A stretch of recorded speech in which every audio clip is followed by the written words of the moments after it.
Hello friends, welcome to Riddhi Siddhi की रसोई। आप सभी का फिर से एक बार स्वागत है मेरी रसोई में। आप सभी को मेरा प्यार भरा नमस्कार।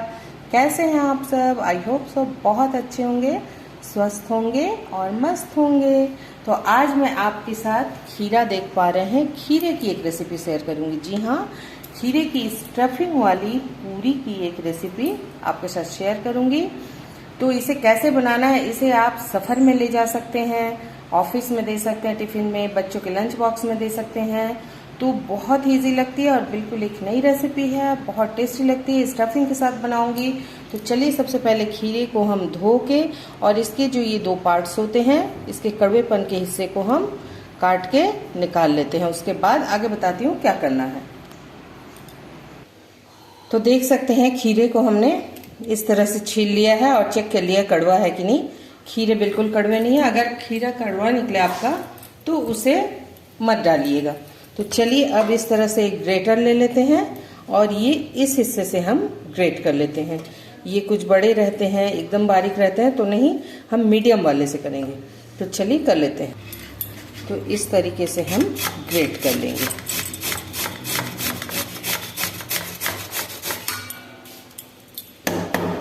ये देख सकते हैं। तो चलिए सब ग्रेट करके आपको दिखाती हूँ। तो देख सकते हैं खीरे को हमने ग्रेट कर लिया है इस तरीके से और इसमें बहुत सारा जूस निकल रहा है इसका। तो हमें इसके जूस को अब अलग करना है इससे। तो चलिए एक बॉल ले लेते हैं इस तरह से और उसमें स्ट्रेनर लगा लेते हैं। आपके पास अगर इस तरह की स्ट्रेनर नहीं है तो आप एक कॉटन के कपड़े में लेकर भी उसे निचोड़ ले सकते हैं। तो इस तरह से हम इस तरह से दबाते हुए इसके सारे जूस को इस तरीके से निकाल देंगे। तो चलिए सब निकाल के आपको दिखाती हूँ। ये इस तरीके से देख सकते हैं, ऐसे जूस हमारी निकल आएगी। तो चलिए इसी तरीके से हम सारे जूस को इस तरीके से एकदम दबाते हुए निकाल लेंगे। कॉटन के कपड़े में भी बहुत अच्छे से उसे पोटली बना के और निचोड़ लीजिए। तो इस तरीके से हम निकाल लेते हैं। तो देख सकते हैं इतना सारा जूस हमारा निकल के आया है और ये देख सकते हैं इसे भी हमने बिल्कुल अच्छे से निचोड़ लिया है। तो इसे भी चलिए अब इसकी एक स्टफिंग बनाते हैं। इसके लिए क्या क्या सामग्री चाहिए मैं कढ़ाई में आपको दिखाते जाऊंगी। उससे पहले स्टफिंग बनाने से पहले हम आटा को गूंथ लेते हैं। तो चलिए आटा ले लेते हैं। तो हमने आटा ले लिया है। अब इसमें हम डाल देंगे ये आधा कटोरी सूजी, छोटी कटोरी की, और इसी कटोरी के मैंने 4 कटोरी आटा लिए हैं। तो ये सूजी भी मिक्स कर देंगे। अब डाल देंगे 1 चम्मच नमक, थोड़ी सी कसूरी मेथी जिसे हाथों से क्रस्ट कर लिया है हमने, थोड़ी सी लाल मिर्च पाउडर, थोड़ा सा हींग, थोड़ी सी हम तेल डाल देंगे 1 से 1.5 चम्मच के करीब, ज़्यादा नहीं डालना है, बस थोड़ी सी। अब हम इसे अच्छे से मिक्स कर लेंगे। इसे हमें आटे की तरह ही गूंथना है, जैसे हम रोटी बनाते हैं वैसे ही गूंथना है। क्योंकि इसमें सूजी पड़ी है तो पूड़ी के लिए तो आटा टाइट लगता है, लेकिन हम रोटी के जैसा गूंथेंगे, सूजी के कारण ये हार्ड हो जाएगी। तो हम पहले इन सबको अच्छे से मिक्स कर लेते हैं। तो ये देख सकते हैं हमने अच्छे से मिक्स कर लिया है तेल को, और जितने मसाले हमने डाले थे, अजवाइन, कसूरी मेथी, मिर्च, नमक, हींग, सबको अब हम इस खीरे के जूस से जो हमने निकाला था इसी से आटे को गूंथेंगे। तो अगर पानी की ज़रूरत पड़े तो हम डालेंगे, वरना नहीं डालेंगे। हम इसी से थोड़ा थोड़ा डालते हुए इसे गूंथ लेंगे। तो चलिए गूंथ लेते हैं। तो देख सकते हैं खीरे की जूस हमारी ख़त्म हो गई है। आटा हमारी थोड़ी सी और पानी लगेगी, बिल्कुल 2 से 3 चम्मच। ये हम इसे डालकर, ये 2 से 3 चम्मच और पानी लगेगी, इसे डालकर हम एकदम रोटी जैसा डो बना लेंगे। तो देख सकते हैं हमने रोटी जैसा डो बना लिया है। अब इसे हम ढककर एक साइड में रख देंगे। तो बिल्कुल हमने रोटी जैसा ही आटा गूंथा है, क्योंकि ये हार्ड हो जाएगी। तो चलिए हम इस बॉल से ढककर इसे छोड़ देते हैं। तो इस तरह से हम ढककर इसे छोड़ देंगे और चलिए स्टफिंग बनाने की ओर चलते हैं। तो चलिए स्टफिंग बनाना शुरू करते हैं। तो देख सकते हैं गैस पे हमने कढ़ाई चढ़ा दी है और इसमें थोड़ा सा तेल डाल दिया है। अब तेल को हम कर लेते हैं गर्म। तो तेल हमारी गर्म हो गई है और इसमें है खड़ी धनिया थोड़ी सी, क्वार्टर चम्मच जीरा और क्वार्टर चम्मच सौंफ, इसे हम थोड़ा सा चटका लेंगे। और साथ ही हम इसमें डालेंगे पिंच एकदम हींग, एकदम चुटकी भर, और इसे थोड़ा सा चटका लेते हैं। तो मसाले हमारे चटक गए हैं। अब इसमें हम डालेंगे ये अदरक ग्रेट किया हुआ, हरी मिर्च आप अपने अनुसार, मैंने थोड़ा तीखा बनाया है तो मैंने 4 से 5 हरी मिर्च डाल दी है, थोड़ा अदरक डाल दिया है और थोड़ी सी करी लिप्स को हमने इस तरह से काट के डाला है। तो चलिए सबको थोड़ा सा हम भून लेते हैं ताकि अदरक की जो एक महक है वो चली जाए। तो अच्छे से भून लेते हैं। खड़ी धनिया को हम इस तरीके से चम्मच के पीछे हिस्से से इस तरह से थोड़ा क्रश कर देंगे। आप चाहे तो क्रश करके भी डाल सकते हैं, लेकिन डालने के बाद क्रश कीजिएगा, इसकी खुशबू और अच्छी आती है। तो चलिए भून ले। तो देख सकते हैं अदरक धनिया हमारी बिल्कुल फ्राई हो गई है। अब इसमें हम थोड़े मसाले ऐड करेंगे। फ्लेम को हम लो कर लेंगे। हम आधा चम्मच हल्दी पाउडर और 1 चम्मच भर के धनिया पाउडर और साथ ही आधा चम्मच लाल मिर्च पाउडर डाल देंगे। और चलिए सबको थोड़ा सा भून लेते हैं 2 सेकंड। तो मसाले हमारे भुन गए हैं। अब हम इसमें डाल देंगे ये जो ग्रेट किया हुआ हमने खीरा रखा था, इसे डाल देंगे सबको और इसे भी भूनेंगे। तो चलिए भून लेते हैं इसे भी। मीडियम टू लो फ्लेम में इसे भूनना है। पानी तो हमने निकाल दिया था, फिर भी अगर एक आध बूंद पानी रह गई होगी तो ऐसे भून लेंगे हम। आप चाहे तो इसमें प्याज लहसुन डाल सकते हैं, लेकिन सफ़र में जब जाइएगा तो मत डालिएगा। प्याज लहसुन खाने को जल्दी ख़राब कर देती है, महक जाती है वो। सफ़र में अगर जा रहे हैं तो मत डालिएगा। और घर में बना रहे हैं खाने के लिए तो आप बेशक प्याज लहसुन डाल सकते हैं, लेकिन लहसुन को आप अदरक से पहले छौंक लीजिएगा तेल पे। इसमें अब डाल देंगे स्वाद अनुसार नमक। थोड़ी सी हम डालेंगे काला नमक। काला नमक डालने से इसकी खुशबू और टेस्ट बढ़ जाएगी।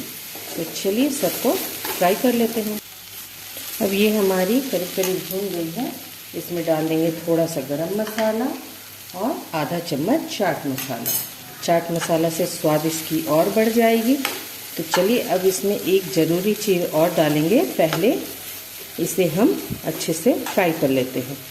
ज़रूरी चीज़ डालने से पहले आपको याद दिला दूं कि अगर आप नए हैं मेरे चैनल पे तो प्लीज़ सब्सक्राइब कर दीजिएगा। सब्सक्राइब करने में कोई पैसे नहीं लगते, सब्सक्राइब बिल्कुल फ्री में होती है।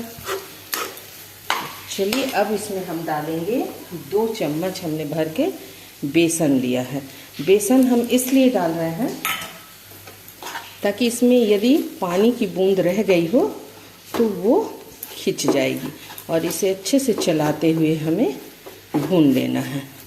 तो बिल्कुल सूखी हो जाएगी। जब हम स्टफिंग करेंगे तो वो पूरी हमारी फटेगी भी नहीं और साथ ही ये पानी पानी जैसा स्वाद नहीं देगा। अगर आपके पास बेसन नहीं है तो आप चने की सत्तू हो या तो फिर नमकीन को भी पीस कर आप डाल सकते हैं। सेव वगैरह अगर आपके पास है तो उसे भी पीस कर आप डाल सकते हैं। तो चलिए इसे हम फ्राई कर लेते हैं अच्छे से। तो ये हमारी स्टफिंग तैयार हो गई है। चलिए अब पूड़ी बनाना शुरू करते हैं। आप उसे पूड़ी भी कह सकते हैं, कचौड़ी भी कह सकते हैं। तो चलिए बनाते हैं। तो देख सकते हैं आटा हमारी बिल्कुल टाइट हो गई है। अब हाथों में हम थोड़ा सा तेल लेके इसे एक बार और मल लेंगे अच्छे से। तो ये हमने हाथों में थोड़ा सा तेल ले लिया है। अब इसे अच्छे से मल लेते हैं। तो आटे को हमने गूंथ लिया है। अब इसके छोटे छोटे पेड़े बना लेंगे। तो चलिए छोटे छोटे पेड़े बना लेते हैं इस तरीके से और आपको दिखाते हैं। ये हमने पेड़े को बना लिया है। इसी तरीके से बनाते हैं। तो हमने इस तरह से पेड़े बना लिए। अब चलिए बेलते हैं। तो बेलने के लिए आपको अगर नहीं बन रही है तो आप तेल लगा सकते हैं। मैं ऐसे ही बेलूंगी। तो इस तरीके से हम पूड़ी जैसा बेल लेते हैं पहले। तो ये हमने पूड़ी बेल ली है। अब हम इसमें स्टफिंग करेंगे। तो इस तरीके से हम इसे भर देंगे।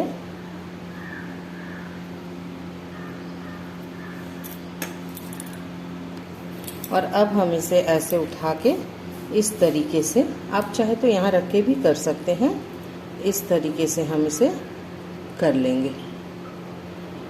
तो इस तरीके से हम इसे हाथों से, आप चाहे तो ऐसे ही हाथों से दबा लीजिए और चाहे तो थोड़ा सा बेल सकते हैं। एक तरीका और शेयर करती हूँ, इस तरीके से पूड़ी बना लीजिए। अगर वैसे आपको लगे कि आपकी पूड़ी फट रही है तो मत बनाइएगा, इस तरीके से हम पूड़ी बना लेंगे और ऐसे पानी से थोड़ा गीला कर लेंगे इस तरीके से, और फिर इसमें स्टफिंग डालेंगे हम और इसे थोड़ा सा फैला देंगे। इस तरह से डालने के बाद हम थोड़ा सा इसे फैला देंगे और ये दूसरी एक पूड़ी लेकर इसके ऊपर इस तरह से हम अच्छे से इसे चिपका देंगे और ये पूड़ी बिल्कुल फूलेगी, मत डरिए आप। तो इस तरीके से हम इसे भर के और ऐसे हल्के हाथों से दबा दीजिए। आप चाहे तो बेलन भी चला सकते हैं, पर अगर फटने का डर हो तो आप इस तरह से हाथों से, ये देखिए हमने बिल्कुल तैयार कर लिया। तो चलिए इसी तरह से सारे पूड़ियों को हम तैयार कर लेते हैं।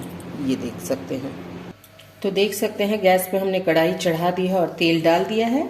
अब तेल हमारी गर्म हो गई है, अब हम इसे मीडियम फ्लेम में रख के इसे फ्राई करेंगे। तो चलिए इस तरीके से एक एक पूड़ी को हम फ्राई कर लेते हैं। तो देख सकते हैं अपने आप ही फूल जाती है और ये बहुत देर तक क्रिस्पी रहती है क्योंकि हमने इसमें सूजी डाला है। तो चलिए अब दूसरे तरफ भी पलट कर इसी तरीके से हम फ्राई कर लेते हैं। तो सारी पूड़ियों को हम इसी तरीके से निकाल लेंगे। तो चलिए अब इसे निकाल लेते हैं। अब हम दूसरी पूड़ी को भी इसी तरीके से फ्राई करेंगे। सारी पूड़ियों को हम इसी तरह से फ्राई करके आपको दिखाते हैं। तो फ्रेंड्स, ये मैंने आपके लिए एक नई रेसिपी तैयार कर दी है। अगर आपको अच्छी लगी हो तो लाइक कीजिएगा, शेयर कीजिएगा, कमेंट करना बिल्कुल मत भूलिएगा। ये बहुत ही टेस्टी, देख सकते हैं ठंडी होने के बाद भी ये बिल्कुल फुली फुली रहती है। आप इसे सफ़र में ले जा सकते हैं। तो कल फिर मिलूंगे आपसे नए रेसिपी के साथ। तब तक स्वस्थ रहिए, हंसते रहिए, मस्त रहिए। थैंक यू दोस्तों, बाय बाय दोस्तों।